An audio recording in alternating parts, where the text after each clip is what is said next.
All right, hello everyone. This is Mr. Steele. So I'm here with another lesson for you to do while you're at home. So today we're going to design a ancient Greek or Roman vase. And what's so special about these vases is that ancient Greeks and Roman people use vases for everyday living. You got to remember, during that time, they didn't have modern electricity and luxuries that we have right now. So they would use these vases for all types of things. Sometimes storing food, water, some perfumes that they would make for themselves. Sometimes it would just be used for decoration. So you're going to design a vase, and I'm going to show you how to create that vase on your paper. And then on your paper, you're going to create a mythical creature that is a combination of more than one animal or an animal/human, okay? So I found a little thing that I want to read to you about a mythical creature of that such. So it says, most Westerners know something about Greek and Roman mythology because it was frequently a subject in familiar paintings and sculpture. Also of interest are myths from Africa, the Far East, India, and the Middle East. In their mythology, the Egyptians, for example, used the bodies of a human and heads of cows, hyenas, falcons, rams, and other hybrids of that such.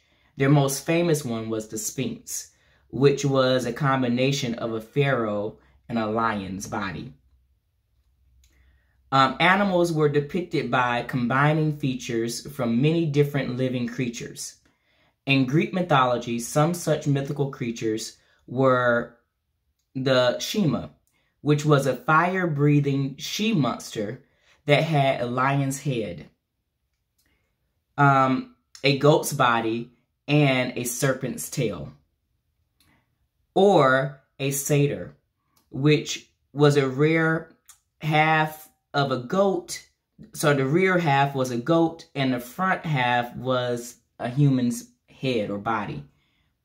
The monitor was half man and half horse, and the harpy was a human female-headed winged bird. And a mermaid, of course, you know, is a half human and half fish. In Chinese mythology, the dragon was a serpent that had a head of a camel, horns of a deer, eyes of a demon, and ears of a cow, a neck of a snake, and the belly of a frog, scales of a carp, and claws of an eagle, and paws of a tiger. So you know that was a really scary looking creature. So you're going to come up with a creature. Your creature can be half one animal and half another animal. It could be half human and half fish. It could be half tiger and half elephant.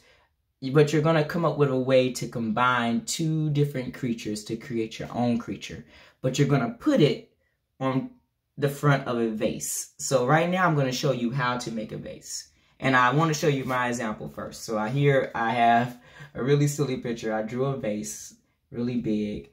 And then I drew a creature that is half human, bird with wings, and then fish. So it's 3 different creatures. And it's holding a magical paintbrush. So you can have fun with it. You could be silly with it. But I want to show you how to make this vase. So the first thing you're going to do is get a blank piece of paper. And then you also need to get something that is circular in your house. Make sure that it's big enough to fit on your paper so it's not too small. I just took the top of a Tupperware container to use. And you're going to be tracing the bottom half of this circle. So you're going to do a semicircle, which is just half of the whole circle. So I'm going to lay it down on my paper. And I hope you can see me pretty well. I'm going to try to adjust the camera. So I hope you can see me. So you're going to lay it on your paper. And I'm going to turn it this way so you can see it a little bit better. I'm just going to trace the bottom of my circular object. I don't want to trace the top. So when I get done, it should be, hold it the right way, it should be just like a cereal bowl down at the bottom of your paper. Okay? Now, you're going to find a ruler, or if you don't have a ruler, you can find maybe a book or something that has a straight side to it. And you're going to draw 2 lines that connect to your bowl. All right? So I'm going to lay my ruler down at the end of my semicircle, and I'm going to draw a straight line up. What I'm trying to make is a U shape. And so if you want to skip past the tracing part, you can just draw a giant U, but just make sure that it's big enough. But I drew a nice big U shape, and the sides are straight. Okay? Now, I'm going to close it at the top. So I'm going to take my ruler, and I'm going to draw a horizontal line across the top of my U shape. And so I'm going to do that, and I'm going to hold it up so you can see it. All right. So I drew that line just to close it at the top.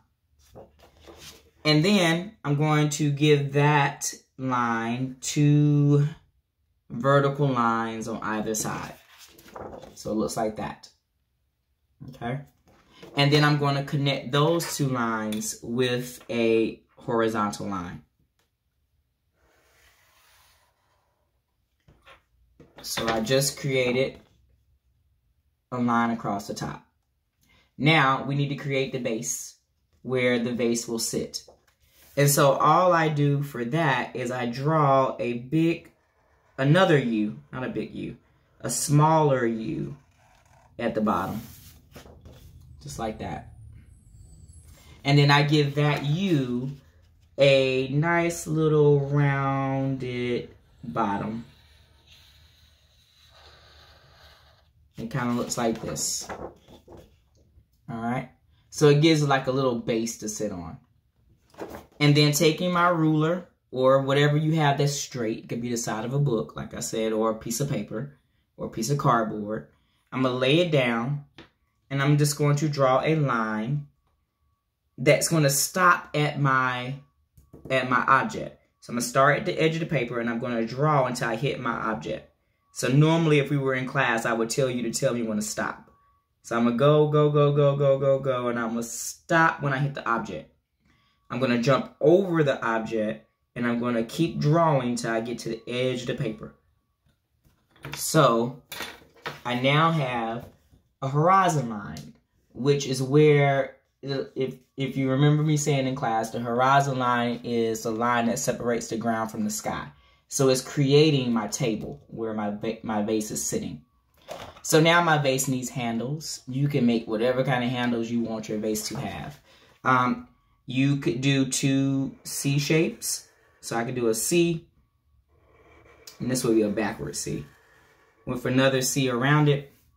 And then on the opposite side, do the same as that thing to make it symmetrical. And we know that symmetrical means the same on both sides. Now, this is where I will stop showing you what to do, and you will use your imagination to come up with a creature. Now, what I would suggest you do is go online and look up pictures of an animal that you want to draw. Make sure you have permission from your parents and they know what you're searching. And go online and look up pictures of lions, look up pictures of birds. It may be even easier if you look up how to draw, like type in how to draw a lion, how to draw a bird, how to draw and whatever the animal it is that you want to draw. And it'll show you step-by-step ways to draw it. But I don't want you to copy it per se. I want you to take little parts of each picture you find and combine them to make your creature in the middle. So I'll do one just so we'll have something here. Let's do a cat's face. So I start with a triangle. Like this little triangle. And then I add 2, they look like J's. one backwards, one going forward, like that. Okay, and it makes it look like the vase has a face. And then I can draw a little U shape at the bottom for the mouth. Then I could put some whiskers. This could be a cute cat. We'll make it a cute cat. And I just made two little rounded forms around it. Okay. Now again, I'm making this up. So this is me making this up. So I have two eyes. You can make it cute, or you can make it scary, or funny, whatever you want the personality to be. And then I'm going to draw the head. Okay, so it looks like that. And it kind of looks like a monkey a little bit more than anything else. But again, have fun with it. It could be whatever it comes out. I mean, sometimes you just don't have your idea until you create it. So I'm gonna do the fur around.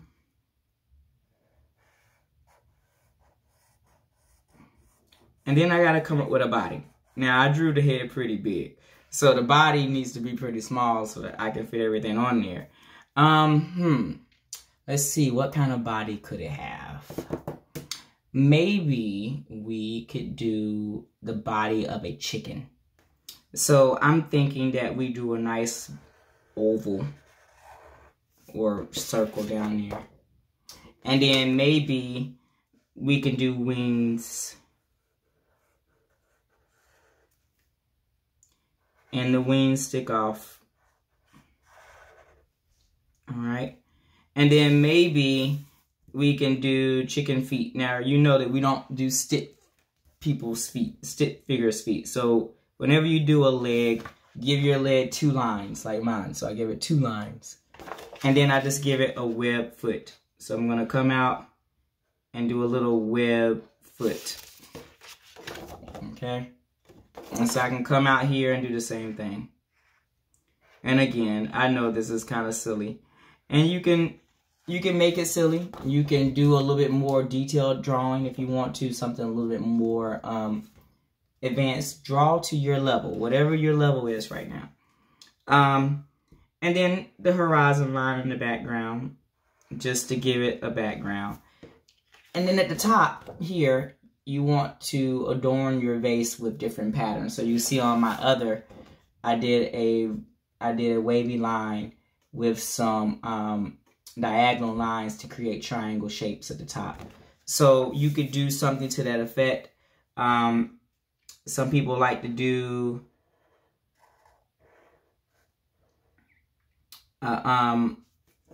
this kind of pattern that looks like that. I've seen that done a few times.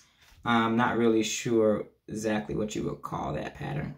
But you can repeat that because we want repetition in our work. So I will repeat that across the top. And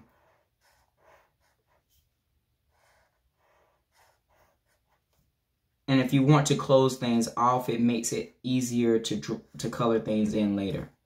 And again, all the projects that I'm giving you online are drawing projects that you can do with just a pencil, paper, and some crayons. So you don't have to paint. But if you want to paint, if you have paint at home, you can paint.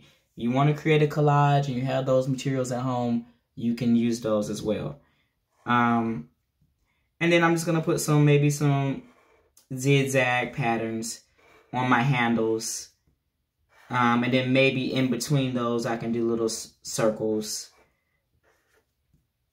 Again, this is all coming from my head. I don't have anything predetermined. It's just coming from my head, and it can come from your head as well. Have fun with it.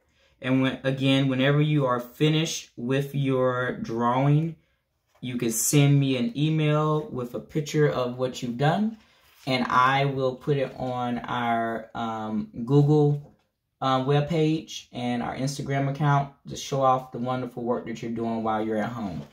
Happy creating, and I will see you next time. Bye.